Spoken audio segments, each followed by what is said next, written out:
Hello friends, good morning. पुनः आपके सामने हम इलेक्ट्रिक चार्ज एंड फील्ड का पार्ट 16 लेकर आए हैं। कौन सा पार्ट? 16।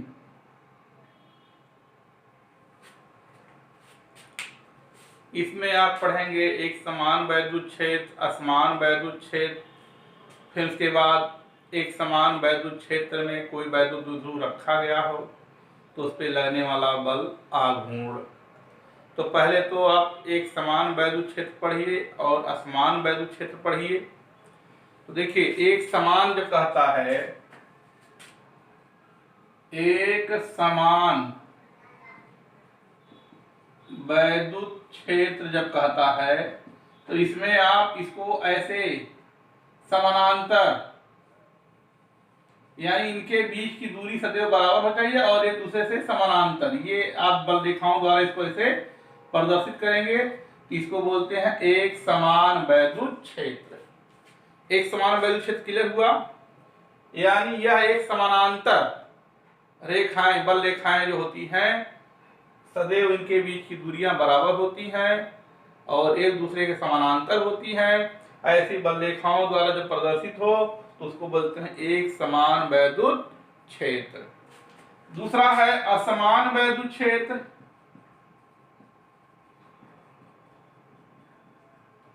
तो ये देखिए असमान वैद्युत क्षेत्र,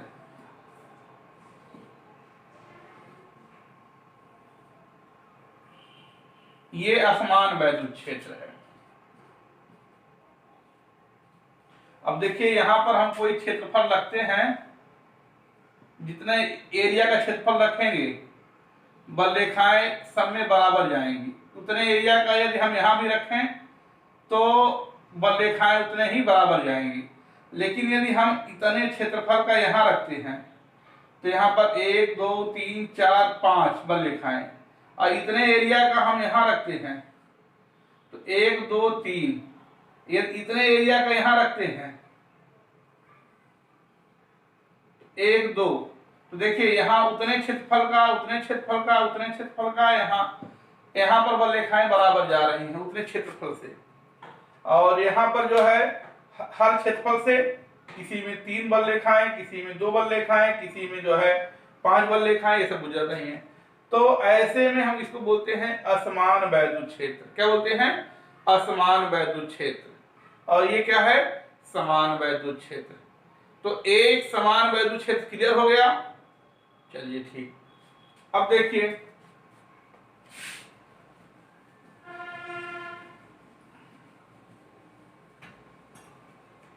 अब आप पढ़ेंगे बल आघूर्ण। तो देखिए आघूर्ण क्या होता है, पहले इसको जान लीजिए। घुमाने की जो प्रवृत्ति रखता है उसी को हम क्या कहते हैं? आघूर्ण। जैसे ये वस्तु है, इसको हम घुमा दिए, ये घुमाने की जो प्रवृत्ति रखता है उसे हम क्या कहते हैं? आघूर्ण। क्लियर हो गया? ये पेपर में नहीं आएगा, केवल आप लोग केवल जानिए, क्योंकि आपका टॉपिक है बल आघूर्ण उसमें।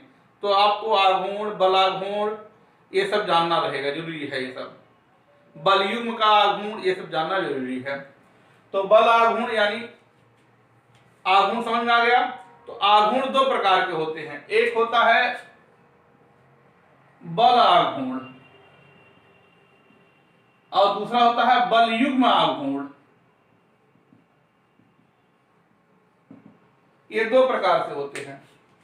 तो जैसे देखिए बल आघूर्ण क्या होता है, इसमें एक किसी वस्तु का एक सिरा स्थिर रहेगा। जैसे ये है, यहां पर हमने स्थिर किया और दूसरे सिरे पे हमने बल लगाया, ये घूम रहा है। तो इसमें एक सिरा स्थिर रहेगा और दूसरे सिरे पर बल लगाते हैं। क्लियर? देखिए ये वस्तु है, उसका एक सिरा हमने स्थिर कर दिया और उससे कुछ दूरी पर जो है हम उस वस्तु पर बल लगाते हैं तो वह घूमने की प्रवृत्ति क्या कर रहा है? रख रहा है। तो बल हमने एक सिरा पर लगा रहा है। तो ये स्थिर बिंदु है, स्थिर बिंदु, और ये बल है। तो इसका बल आघूर्ण को टाउ से प्रकट करते हैं, टो, ये टो है, इसे क्या बोलते हैं टो। तो इसमें जो है बल आघूर्ण क्या हो जाएगा, टो।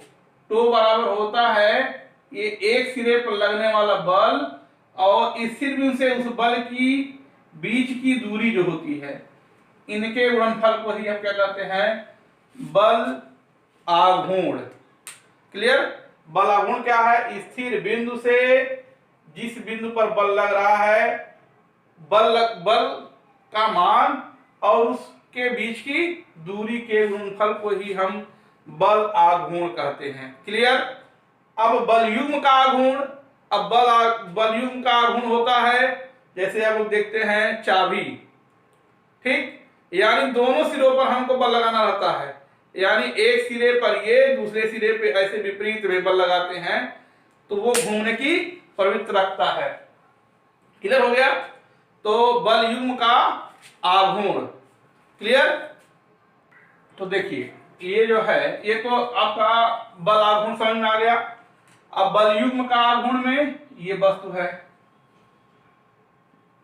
इस पे दोनों बिंदु पर, उसके विपरीत सिरों पर एक बल यदि इधर लगता है तो दूसरा बल इधर लगेगा, और इन बलों की क्रिया रेखाओं के बीच की दूरी ये आपका आर हो गया। इनमें से कोई एक बल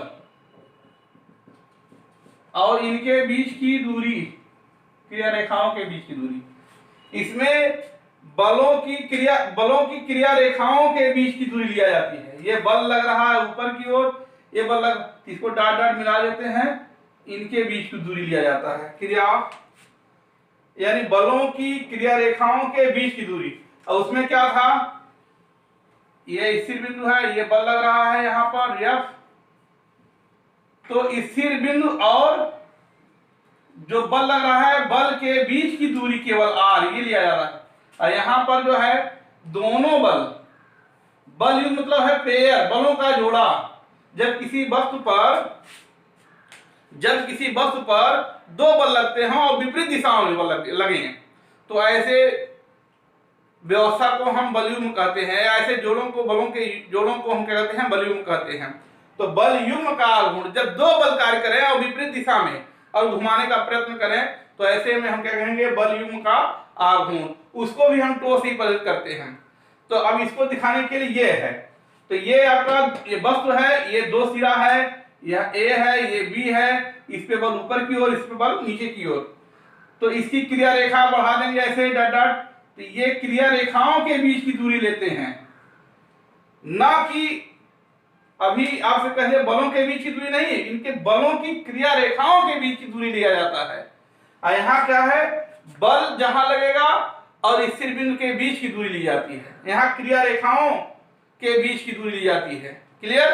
तो ये भी बलयुग्म का आघूर्ण और बल आघूर्ण आपको समझ में आ गया होगा। बलयुग्म में, बल आघूर्ण में एक सिरा स्थिर आती है, जैसे ये पेन है, हमें स्थिर करके इसको घुमा रहे हैं, तो ये बल लगा रहे हैं, ये बल लगा रहे हैं, तो ये स्थिर बिंदु से इसकी दूरी है, ये बल है। तो बल और ये बीच की दूरी के गुणनफल को ही हम क्या कहेंगे, बल आघूर्ण।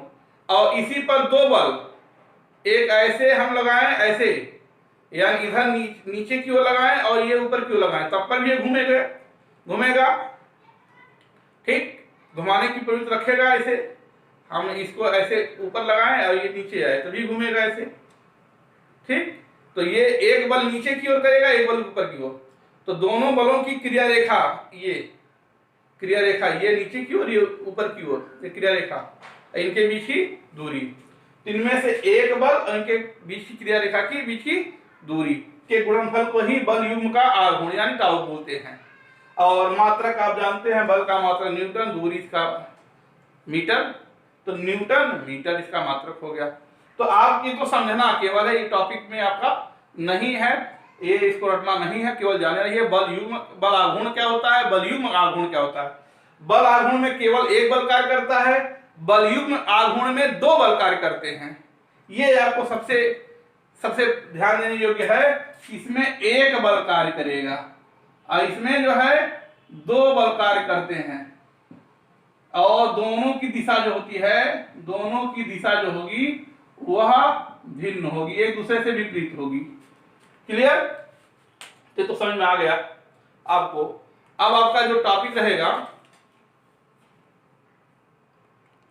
आपके टॉपिक रहेगा जो बल युग्म।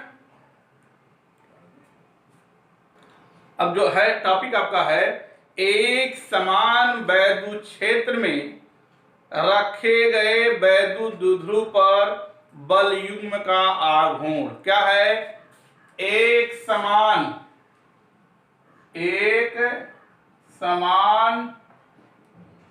वैद्युत क्षेत्र में रखा गया वैद्युत द्विध्रुव पर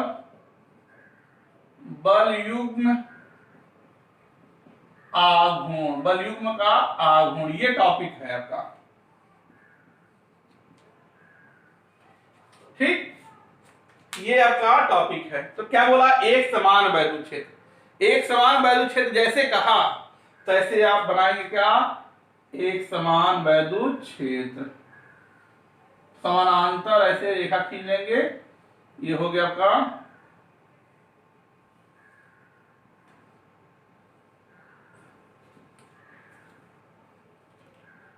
एक समान वैद्युत क्षेत्र। इसको ऐसे ई से हम प्रदर्शित कर दिए, ये एक समान वैद्युत क्षेत्र हो गया। क्लियर? यह एक समान वैद्युत क्षेत्र में रखा गया वैद्युत द्विध्रुव। तो हमने मान लिया कोई वैद्युत द्विध्रुव, ऐसे ऐसे हमने मान लिया कोई वैद्युत द्विध्रुव है। वैद्युत द्विध्रुव आप पढ़े हैं, एक प्लस क्यू आवेश, दूसरा माइनस क्यू आवेश, इनके बीच की दूरी जो होता है 2l है। ये वैद्युत द्विध्रुव, यानी इस वैद्युत द्विध्रुव का नाम है ए बी। आप देख रहे हैं एक वैद्युत द्विध्रुव जो है ए बी वैद्युत द्विध्रुव है, जो माइनस क्यू और प्लस क्यू आवेश से मिलकर बना है। इनके बीच की दूरी, अल्प दूरी जो है 2l है। वैद्युत द्विध्रुव में क्षेत्र की दिशा से थीटा कोण बनाए हुए रखा गया है। क्लियर?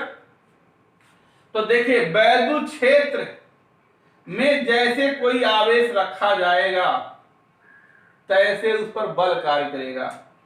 यदि प्लस आवेश है तो वैद्युत क्षेत्र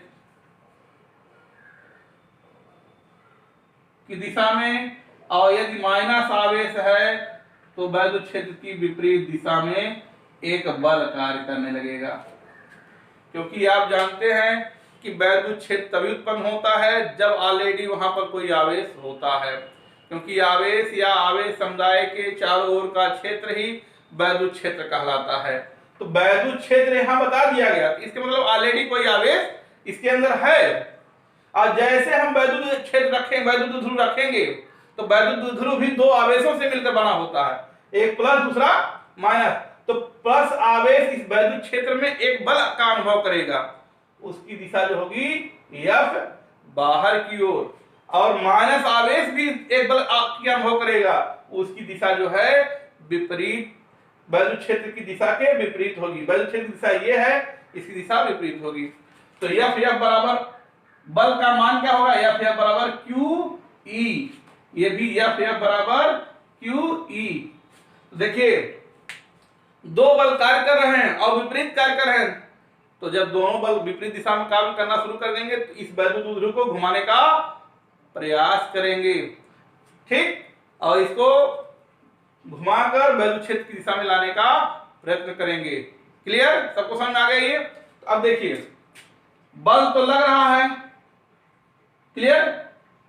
तो हमको बल युग्म का आघूर्ण बताना है। बल युग्म का आघूर्ण तो टाउ टाउ टाउ बराबर पढ़े हैं, इन दोनों में से कोई एक बल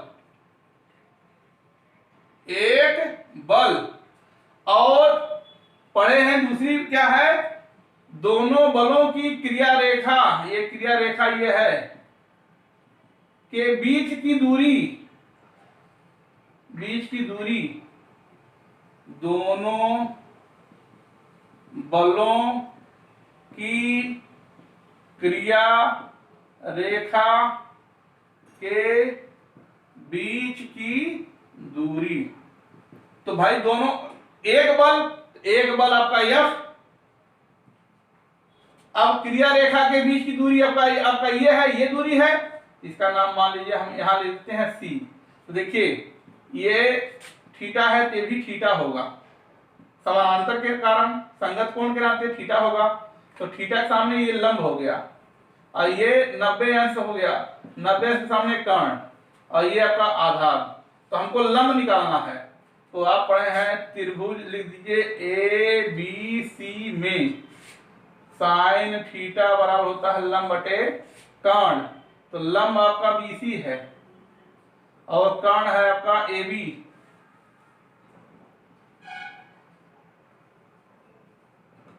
तो BC हमको निकालना है और AB का मान है 2L। तो BL बराबर आ गया क्या, 2L sine theta. Clear? BL नहीं BC ABC है,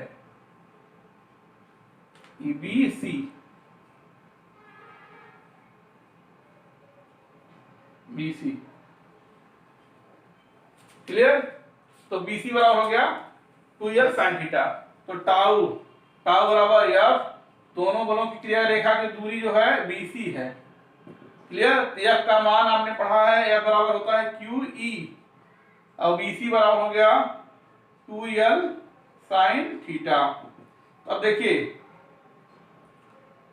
E और साइन थीटा एक साथ कर लेंगे और 2L और Q 2QL एक साथ कर लिए और इसका मान हो गया P।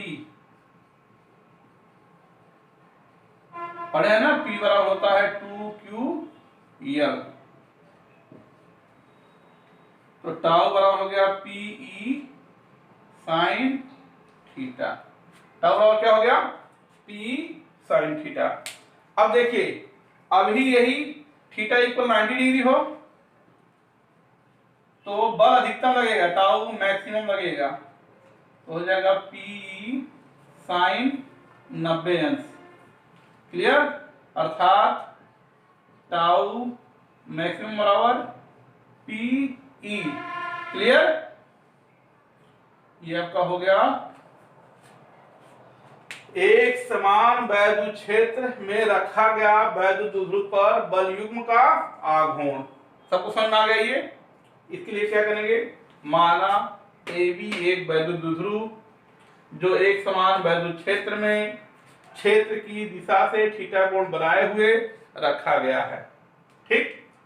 माना AB एक वैद्युत द्विध्रुव एक समान वैद्युत क्षेत्र में क्षेत्र की दिशा से थीटा कोण बनाए हुए रखा गया है।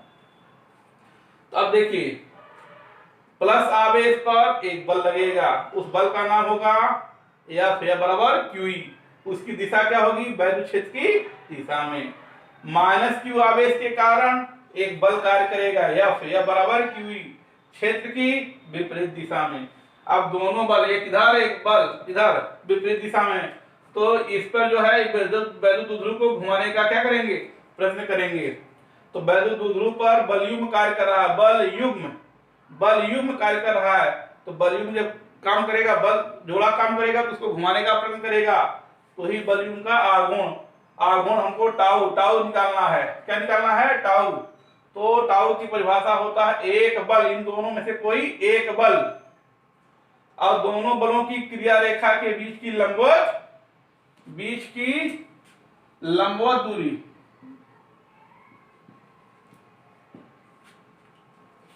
तो ये लंबवत दूरी हो गया, टाउ बराबर F इंटू BC। क्या हो गया, BC। तो F बराबर होता है QE और BC का मान यहां से हमने निकाल लिया, BC बराबर होगा 2L साइन थीटा। ये हो गया आपका क्लियर। तो tau theta equal 90 degree, tau maximum हो जाएगा, अधिकतम बल युग्म आघूर्ण लगेगा P साइन 90 अंश। तो टाउ मैक्सिमम वाला हो गया PE। क्लियर? यही आपका हो गया एक समान वैद्युत क्षेत्र में रखा हुआ वैद्युत ध्रुव पर बलयुन का आघूर्ण। तो आज के लिए काफी इतना ही। धन्यवाद, थैंक यू।